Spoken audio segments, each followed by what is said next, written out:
Hey guys, so I'm leaving today to go to California, but before I go, I wanted to make a really fast, I don't know, my screen just shut down. Okay, it's still recording. I wanted to make a really fast video about Spirit Airlines. So, I don't know if any of you heard of it, but it's so much cheaper than Southwest. Like, everyone thinks Southwest is the shit. I guess because they let you take a bag for free. But, okay. Where to start? Okay. When I went to Vegas, we spent $150 a person round trip from Houston to Vegas. So my round trip ticket was $150 on Spirit Airlines, and so is my husband's. So we spent $300 for two people to fly to Houston to Vegas and Vegas to Houston. That's insane. Like, all right, so then also, let's see, California. I'm going to California today. The Southwest Airlines flights, and when I checked for the Vegas ones, they were about $250 each way. So we would have spent $500 per, so $1,000 to fly versus $300. Okay, so then from Houston to California, and then from California back to Houston, when I checked, it was $300 each way. That would have been $600 for me to fly. Which, before I knew about Spirit Airlines, I'd be like, oh my God, that's so cheap, because Delta and all those other airlines are like, even on Southwest during like peak times, I paid $600 going one way. So Spirit Airlines is so awesome. Everything I've read about them, there's good reviews and there's bad reviews. Let me tell you about the bad reviews. This is why people get mad. They don't prepare themselves. They don't learn about when I found out we were flying on Spirit. I read all their rules, like why things cost money.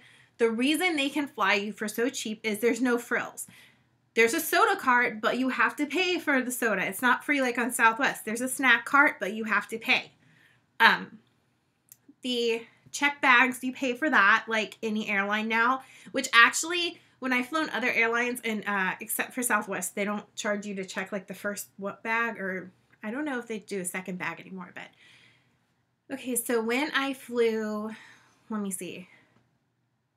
When I flew one airline where I had to pay, it was like $35 each way for my bag.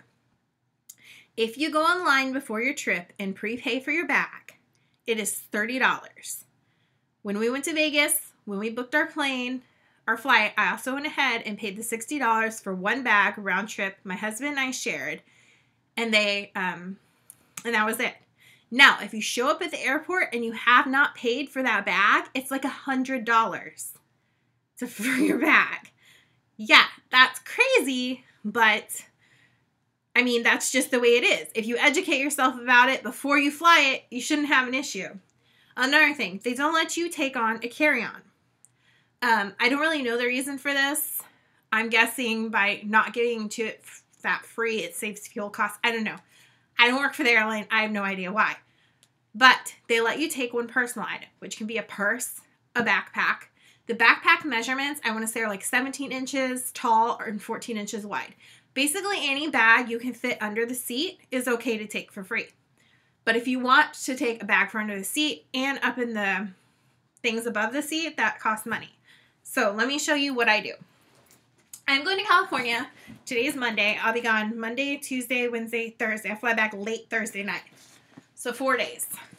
I have all my clothes rolled up really tight.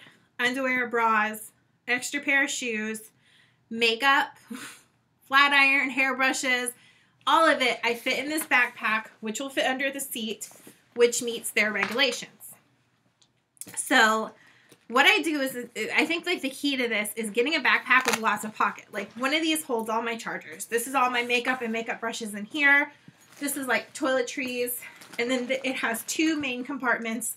Those are filled with clothes and some other things like my Nook. Okay, also still have room up here if I push the bag down.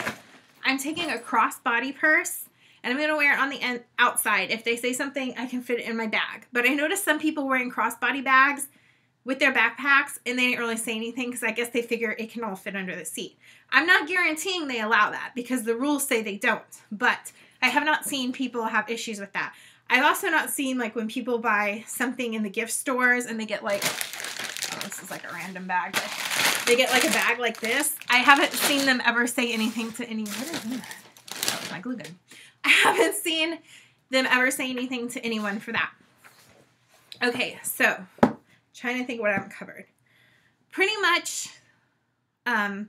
I'm going to California, coming back. I'm not paying for any luggage. I don't have to wait for anything. It's all going to be on my back. I don't feel like I had to leave anything or skimp. Layers, that's another thing you can do. You can wear, well, I'm wearing a hoodie right now because it's freezing outside in Texas, like 27 degrees this morning in March. I don't know what's going on, but so I just wear like whatever kind of warm thing I'm taking. If I'm taking tennis shoes, I wear them. I put like my sandals and stuff like that in the backpack. So, I mean, I think I covered everything. As long as, another thing too is you need to print your ticket at home. Like, I printed my ticket at home. If you check in and print your ticket at the counter, they charge you $10. So those are the little fees that you, if you educate yourself and learn about them before your flight, is no big deal. Because it's no big deal to go to someone's house with the printer or check in online at your house and print your ticket. And then you don't have to go to the counter. You just breeze by, go to your gate once you go through security. Another thing people complained about were the seat sizes and the legroom and stuff. So that was a fear for me. As a bigger person, I was like, oh my God, how can the seats get any smaller?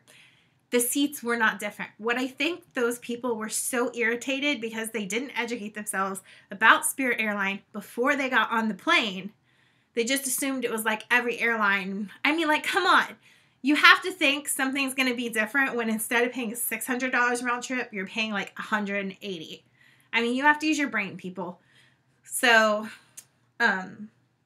basically what happens, I'm assuming, is because based on their complaints, they just went to the counter and tried to check bag and found out it was $100 a bag each way. Okay, then they get pissed off. Then they get pissed off when they find out their carry-on plus their purse like won't work. So they have to pay a fee for their carry-on. Like just little things like that. And I'm sure by the time they got on the plane, they were in such a bad mood that it was like, ah, But when I got on the plane, I was like, there's plenty of room. These seats are not any smaller. Another thing they charge you for is basically you can pick your seat, and depending on where you pick it, it changes. Like, I guess seats that people like really fight for in Southwest, like close to the entrance or close to the bathroom, can be a little more expensive, like $20 to pick that seat. And like middle crappy seats or whatever, like in the middle of the plane area, those are like $10.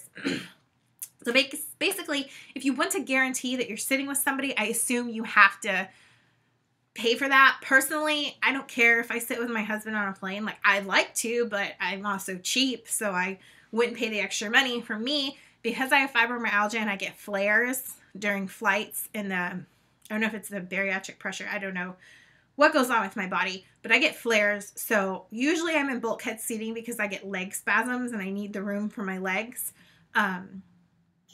There is no bulkhead seating for disabled people so like on those Spirit Airlines, because they have these big seats, which is like the equivalent of their first class.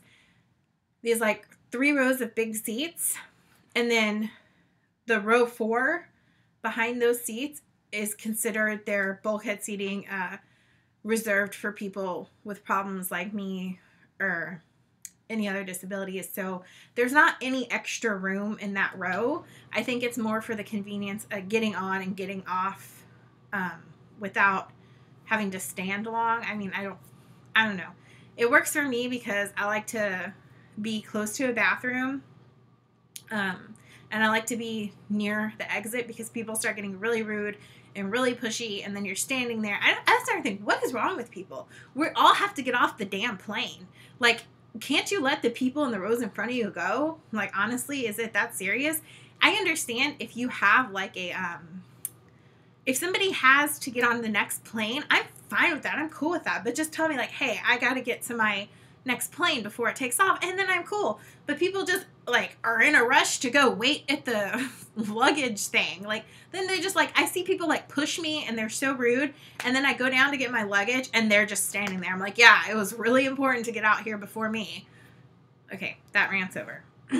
Anyways, I love Spirit Airlines. Maybe it's not for everybody, but as long as you're aware of the fees and you find ways to work around that, you know what works for you, then it saves a lot of money. Like, a lot. Like, my brother is so hilarious. He had texted me. He was like, hey, Southwest has flights for $150 each way. I was like, Matt, I paid round trip for $180 on Spirit. So I think he was like, I don't think people believe me. But the main thing, too, is to kind of book it like a month out. Give it at least a month, I say, to find flights that cheap. And sometimes you have to, like, keep looking. So the first time I looked for flights, I found it for $160 round trip. But I didn't have quite enough in the bank account because I didn't want to, like, get too far off budget. So I didn't book it then, and I ended up paying $180 when I finally ended up booking it. But, I mean, yeah, the flight, everything is the same as any other airline. I don't understand why people have beef other than the fact that they weren't prepared and read. Like, anytime I fly, like, the first time I flew Frontier Airline, I'd never flown it, so I looked online at their rules and all that stuff. You know, it's the same thing with Spirit. Nobody warned me about that. I was like, wow, this is really cheap. And then I went to the website and read their rules and stuff, and that's how I found out about all the fees. I mean, it's right there. I just don't... I don't know. I guess not everyone does that. Anyways, as long as you follow those things, I think Spirit Airline is an amazing, amazing way to save money and travel, especially when the airlines are, like, raping people of money nowadays. But, yeah. So, also, the stewardess and stuff, they're very nice. Like, somebody's comment was, oh, stewardesses are so rude. Probably because they're not paid enough. Like... all the stewardesses are, like, lovely people, like any other flight. I don't know what the hell is wrong with people. But, I mean, that's my review of it. So if you want to save money and fly, in case there's something I forgot, like, even though you've heard me tell you all the fees that I know of, you should still, like, look into it before you fly. But, yeah, I just wanted to share that money-saving tip with you guys, and I'll see you later. Bye, y'all.